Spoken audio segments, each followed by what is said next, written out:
Selamat malam pemirsa, kembali Anda terhubung bersama kami dalam Kilas Nusantara Malam pukul 20 waktu Indonesia Barat.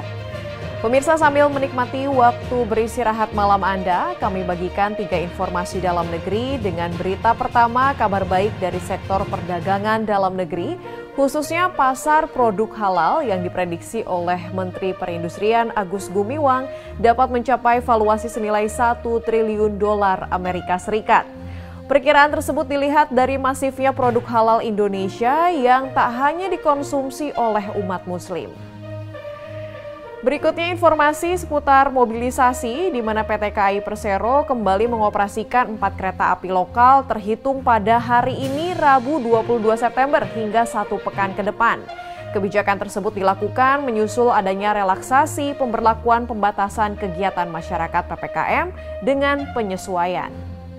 Dan untuk menutup informasi malam ini, kami kabarkan kegiatan unik yang dilakukan oleh para anggota Satuan Lalu Lintas Satlantas Polres Temanggung, Jawa Tengah yang membagikan coklat dan bunga kepada para pengguna jalan yang melintas. Coklat dan bunga tersebut dibagikan kepada para pengendara yang tertib berlalu lintas sekaligus menerapkan protokol kesehatan COVID-19. Segera kita jalan ketiga beritanya berikut ini. Menteri Perindustrian Agus Gumiwang Kartasasmita dalam rapat kerja bersama Komisi 7 DPR RI yang dilaksanakan secara hybrid pada Rabu 22 September menyatakan bahwa saat ini kementerian yang dipimpinnya sedang mempercepat perkembangan industri halal di Indonesia.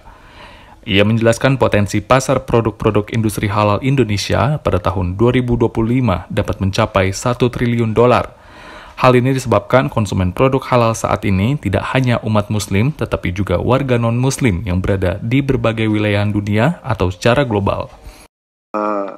Kami fokus untuk sementara di 3 sebut saja subsektor, Pak, yaitu farmasi, obat-obatan, industri makanan dan minuman, dari 3 itu. Nah, saya bisa sampaikan di sini bahwa sayang sekali bahwa market yang begitu besar ini Indonesia baru menduduki peringkat keempat, Pak, dari negara-negara yang punya pangsa pasar industri halal, produk industri halal. Agus menambahkan produk-produk halal yang telah dihasilkan selama ini bertujuan untuk memenuhi kebutuhan dalam negeri dan menembus pasar ekspor. Untuk itu menurutnya perlu dilakukan berbagai upaya strategis, salah satunya melalui penyelenggaraan event nasional maupun internasional untuk mendorong promosi dan publikasi produk industri halal di Indonesia. Tim Kantor Berita Antara mewartakan.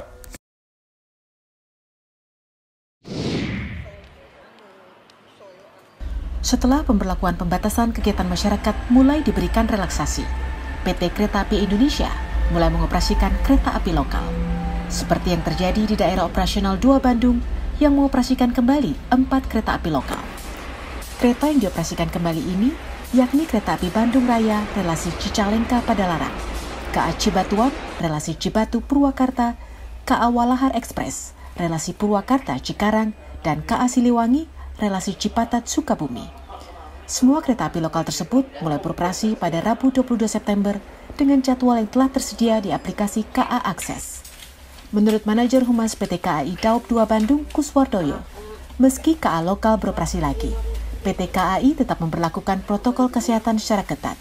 Penumpang wajib menunjukkan nomor induk kependudukan saat memesan tiket, dan penumpang pun wajib telah menjalani vaksinasi COVID-19 minimal dosis pertama. Untuk keberangkatan kereta api lokal, PT Kereta Api Indonesia daerah operasi 2 Bandung menerapkan aturan bahwa semua pengguna jasa kereta api lokal harus menyertakan nomor induk kependudukan sebagai syarat membeli tiket pada saat keberangkatan. Di samping itu juga, semua pengguna jasa kereta api lokal diharuskan sudah melaksanakan vaksin, minimal vaksin tahap pertama. Kuswardoyo juga menambahkan, jika penumpang belum divaksinasi dengan alasan memiliki penyakit bawaan atau komorbid, wajib membawa surat keterangan dari rumah sakit. Selain itu, PT KAI tidak mengizinkan penumpang di bawah usia 12 tahun untuk menggunakan kereta api, sesuai surat edaran dari Kementerian Perhubungan. Diharapkan dengan pengoperasian kereta api lokal, aktivitas ekonomi masyarakat bisa berangsur baik dengan tetap mengantisipasi penularan COVID-19. Dari Bandung, Jawa Barat, Dian Hardiana, Kantor Berita Antara, mewartakan.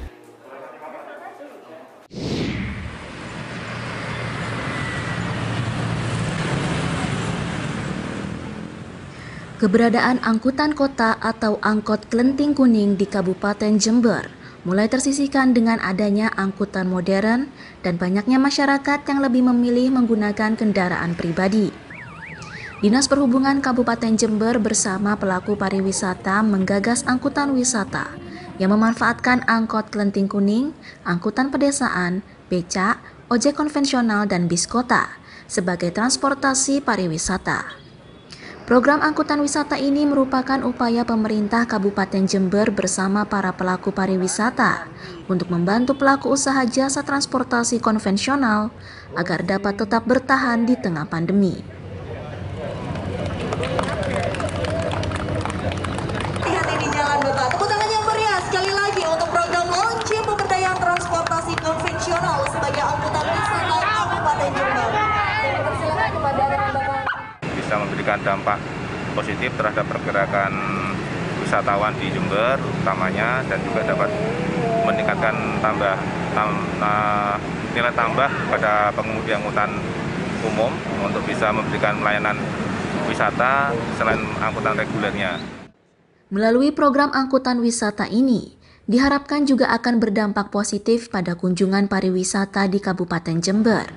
Dengan begitu berdampak positif pada perekonomian daerah yang saat ini mulai tumbuh dan bergerak. Dari Jember, Jawa Timur, Hamka Agung, Kantor Berita Antara mewartakan.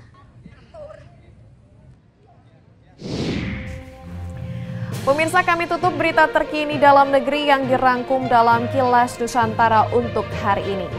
Jaga terus kesehatan Anda pemirsa dengan diimbangi pola makan yang sehat dan beristirahat dengan cukup, sehingga tubuh kita selalu prima dalam beraktivitas di masa pandemi. Saya Nabila Karisti undur diri dari hadapan Anda. Terima kasih dan sampai jumpa.